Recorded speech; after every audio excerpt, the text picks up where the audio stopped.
Hello, ये हैं फिर नए एक टॉपिक के साथ। हम लोगों ने हमारे लगभग जितने भी साइंटिस्ट हुए हैं हमारे समाज में और बड़े बड़े वैज्ञानिक, सबके मन में एक सवाल रहता है कि आखिर आकाश, जिसे हम अंतरिक्ष स्पेस बोलते हैं, कि उसमें हमारे गैलेक्सी और सौरमंडल का एक ग्रह, जिसे हम बात करते हैं सौरमंडल का सूर्य, बात करने वाले हैं हम सूर्य की। जैसा कि आप लोगों को समझ में आ गया होगा थंबनेल के माध्यम से। हमने सौरमंडल को सुना है, देखा है। अंतरिक्ष जब हम कभी ऊपर देखते हैं तब कैसा है, हमारे मन में हमेशा एक सवाल रहता है कि आखिर सूर्य का निर्माण कैसे हुआ होगा, आखिर सूर्य सबसे अलग और डिफरेंट कैसे है, सूर्य में इतना प्रकाश कैसे आया, और सूर्य के पास में रहने वाले ग्रह कैसे हैं, और सूर्य किससे बना है और उसका निर्माण कब हुआ। चलिए बात करते हैं हम आज सूर्य के बारे में। काफ़ी दिन से हमें भी समझ थोड़ा इंटरेस्टिंग लग रहा था कि यार काश हर किसी को जानने की इच्छा होती, जैसा कि मेरा हो रहा। आप लोगों को बताऊं कि जैसे हम लोग देखते हैं, जब कभी देखते हैं कि हमारा पृथ्वी एक सौरमंडल का हिस्सा है। हमारे सौरमंडल में, हमारे अंतरिक्ष में 8 ग्रह पाए जाते हैं सूर्य को काउंट करने के बाद। सूर्य हमारा एक मेन केंद्र में एक हिस्सा है जो ग्रह है, और सूर्य गैलेक्सी का जो एक लाखों और अरबों खरबों असंख्यां पाई जाती हैं, जिसे असंख्य गैलेक्सियां पाई जाती हैं, और उसमें एक हमारा सौरमंडल एक ग्रह है जिसमें केंद्र में पाया जाता है, जिसमें सबसे ज़्यादा प्रकाश और सबसे ज़्यादा उसमें ऊर्जा का स्रोत है। माना जाता है पृथ्वी सौरमंडल के आसपास में पृथ्वी के साथ अन्य अवयव उसका चक्कर लगा रहे हैं। अन्य चक्कर लगाने के साथ साथ में सौरमंडल का सबसे बड़ा ग्रह सूर्य है। हमारे सबसे बड़े सौरमंडल का ग्रह सूर्य है। माना जाता है सूर्य सबसे बड़ा है, जो एक शक्तिशाली और प्रकाश का स्रोत है। सौरमंडल, अगर लगभग हम बात करें सौरमंडल का व्यास और उसका आकार, तो सौरमंडल लगभग उसका जो व्यास है वो लगभग 13,90,000 किलोमीटर है। लगभग कितना, 13,90,000 किलोमीटर अगर हम बात करें। और उसका जो पृथ्वी का जो, यदि हम उसका बात करें, उसके चौड़ाई की बात करें, विड्थ की बात करें, तो उसकी लगभग 109 पृथ्वी के गुना के बराबर है। यानी उसमें पृथ्वी 109 समा जाएंगी यदि हम बात करें। उसके बाद में माना जाता है सौरमंडल में हमारे सबसे बड़ा ग्रह सूर्य है। तो सूर्य सभी अपने ग्रहों में सबसे बड़ा, सूर्यमंडल में सबसे बड़ा सूर्य है, और सूर्यमंडल प्रकाश का सबसे बड़ा प्रमुख स्रोत है। हम लोग देखते हैं कि सूर्य में प्रकाश होने के साथ साथ में हमारे जो सौरमंडल से प्रकाश निकलता है, और उस प्रकाश का एक हिस्सा, मात्र एक मामूली सा हिस्सा हमारे पृथ्वी की ओर चलता है, जिसका एक हिस्सा पहुंचने के साथ में हमारे जो अंतरिक्ष से चलने के साथ में अंतरिक्ष में 14% ऑक्सीजन जो प्रकाश होता है परावर्तित कर दिया जाता है डायरेक्टली, और जो 30% होता है जल वाष्प के माध्यम से, यानी संवहनी धाराओं के माध्यम से ऊपर अंतरिक्ष में भेज दिया जाता है, और जो बाकी उसमें प्रकाश पृथ्वी पर हमारे मिलता है, और वो सारा पौधों के द्वारा, यानी पादप जीव जंतुओं के द्वारा अवशोषित किया जाता है। माना जाता है कि सूर्य प्रकाश का कारण कैसे बना, सूर्य में इतना प्रकाश कैसे आया। तो सबसे पहले मैं आपको बताता हूँ, सूर्य का निर्माण 4.57 अरब वर्ष पहले हुआ था। यानी ब्रह्मांड के निर्माण के बाद, यानी ब्रह्मांड अगर निर्माण हम बताएं तो ब्रह्मांड का निर्माण आज से लगभग 13.8 अरब वर्ष पहले निर्माण हुआ था। ठीक उसके 4.57 अरब वर्ष सूर्य का निर्माण माना जाता है। सूर्य में प्रकाश का कारण माना जाता है कि जब दो नाभिकी संयुक्त रूप से परस्पर जुड़ने से उसमें जब दो हल्के नाभिकों के न्यूट्रॉन पर छोड़ा जाता है मिलने से, तो एक भारी नाभिकी का निर्माण होता है, जिसे परमाणु संलयन की प्रक्रिया कहा जाता है।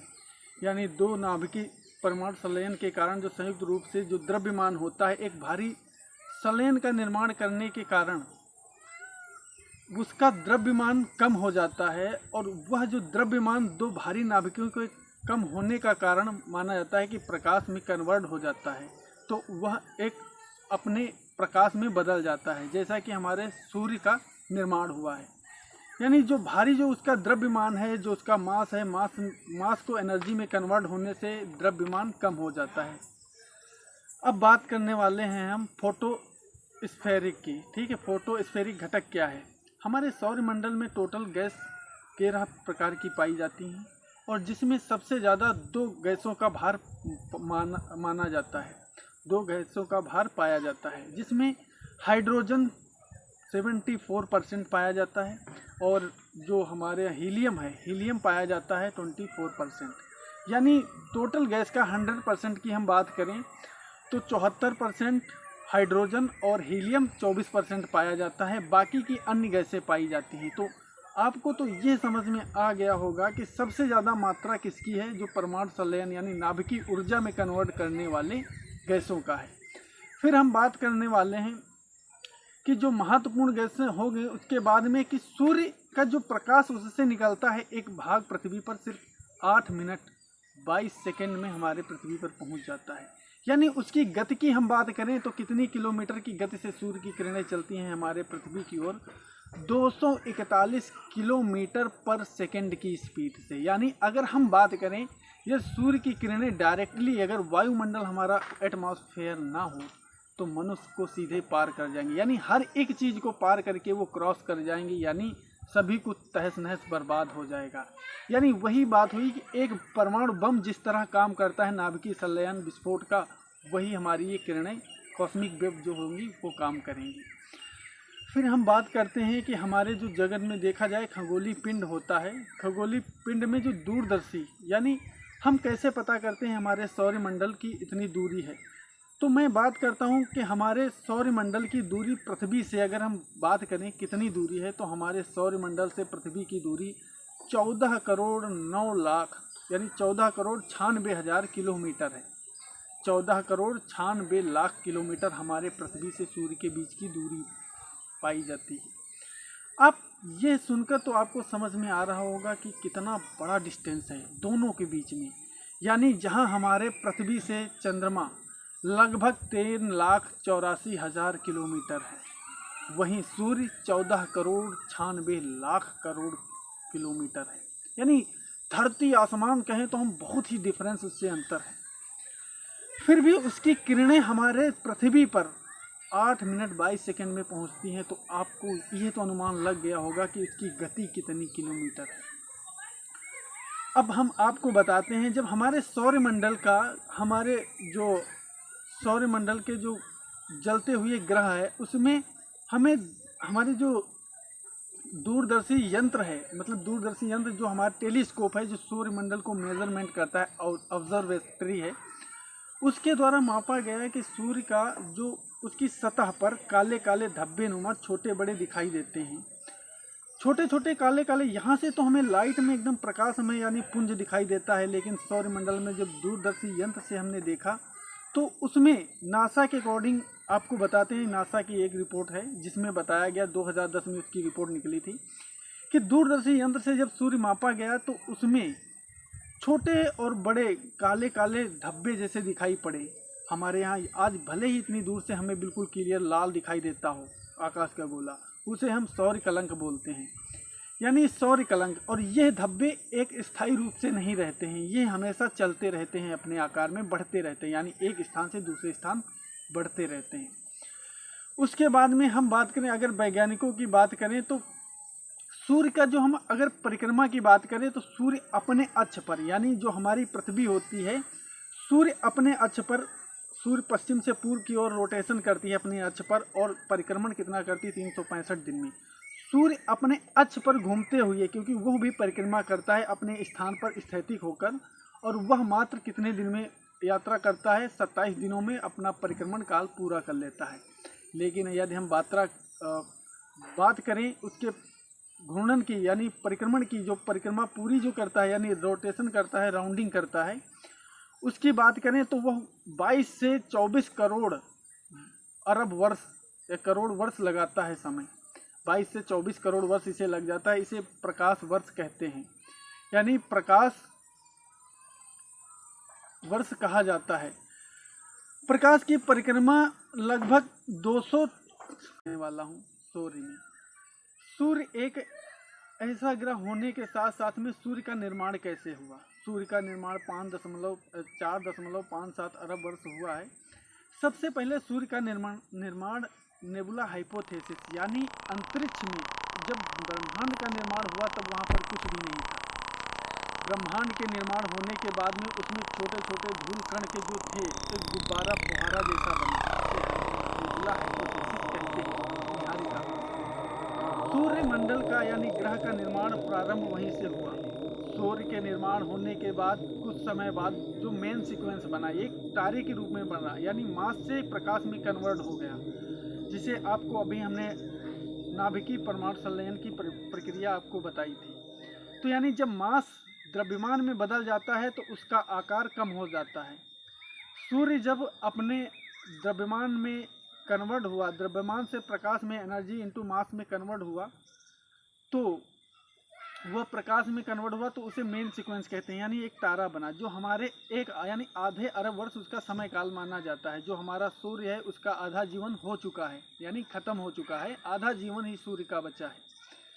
सूर्य मेन सीक्वेंस बनने के बाद में सूर्य फिर बनता है रेड जाइंट, यानी रेड स्टार बनता है। रेड स्टार यानी लाल दानव बनता है। लाल दानव जब वह प्रकाश फिर से खत्म होते होते न्यूट्रॉन प्रोटॉन उसकी शक्ति एनर्जी से कम होते होते मास में कन्वर्ट होता है, तो मास का आकार उसका बढ़ता चला जाता है, जिस कारण से उसका आकार बढ़ता चला जाता है, यानी 2 गुना हो जाता है। उसके बाद में फिर वह रेड जाइंट में बनता है, यानी नीचे या तो रेड जाइंट में बनेगा या लाल दानों में बनेगा। लाल दानों बनने के बाद उसका आकार बढ़ता चले जाएगा, क्योंकि उसकी जो गुरुत्वाकर्षण, उसकी आंतरिक जो ग्रेविटेशन फोर्स है वह कम होने के कारण वह अपना आकार बड़ा करता चला जाता है, रेड जाइंट बन जाता है। उसके बाद में अचानक से या तो वो विस्फोट होगा या फिर वह कॉमन में बन जाएगा, या तो श्वेत कॉमन वामन बन जाएगा, या फिर वह नेबुला हाइपोथेसिस यानी या तो उसका जब प्रकाश कम होगा, उसकी लाइट कम होगी, तो वो मास में फिर अपना आकार लेने लगेगा। यानी प्रकाश से जब वो मास में कन्वर्ट होगा तो उसका आकार बड़ा होता चला जाएगा, उसकी गुरुत्वाकर्षण शक्ति कम होगी और बड़ा होता एकदम से चला जाएगा। अचानक से या तो वह कॉमन में बदल जाएगा, वामन में बदल जाएगा, या फिर वह सुपरनोवा में बदल जाएगा। सुपरनोवा अचानक आने के बाद में एक लिमिट ऐसी होगी कि वह एकदम से ब्लास्ट हो जाएगा, बूम कर जाएगा। बूम होने के बाद में या तो वह फिर रेड स्टार यानी छोटे वामन में बदलेगा, या फिर स्टार बन जाएगा, छोटा सा स्टार बनेगा, या फिर वह हो सकता है चंद्रशिखर बन जाए, चंद्रशिखर लिमिट जिसे बोलते हैं, या फिर ब्लैक होल बनेगा, या चंद्रशिखर लिमिट क्रॉस करने के बाद या छोटा स्टार बनेगा, या नहीं तो छोटा स्टार बनेगा, नहीं तो फिर ब्लैक होल बन जाएगा। तो ये ब्लैक होल क्या है? ब्लैक होल यानी पृथ्वी का, यानी जो सौरमंडल है पृथ्वी का 1.5 गुना आकार में बदलने के बाद में ये पृथ्वी सौरमंडल क्या होगा? ब्लैक होल में कन्वर्ट हो जाएगा। तो दोस्तों आज की थी ये कहानी, और फिर से इसका निर्माण इसी के आधार पर सूर्य का चलता रहेगा, और फिर उसके बाद में फिर उसका विस्फोट होगा ब्लैक होल के बाद में। लेकिन माना जाता है चंद्रशेखर जो वैज्ञानिक थे, साइंटिस्ट, उनके आधार पर चंद्रशेखर लिमिट बताया गया है। और आने वाले वीडियो में हम आगे की इसमें बात बताएंगे। आप लोग जरूर कमेंट बॉक्स में बताइएगा आपको कैसा लगा। थैंक यू, जय हिंद, फिर मिलेंगे।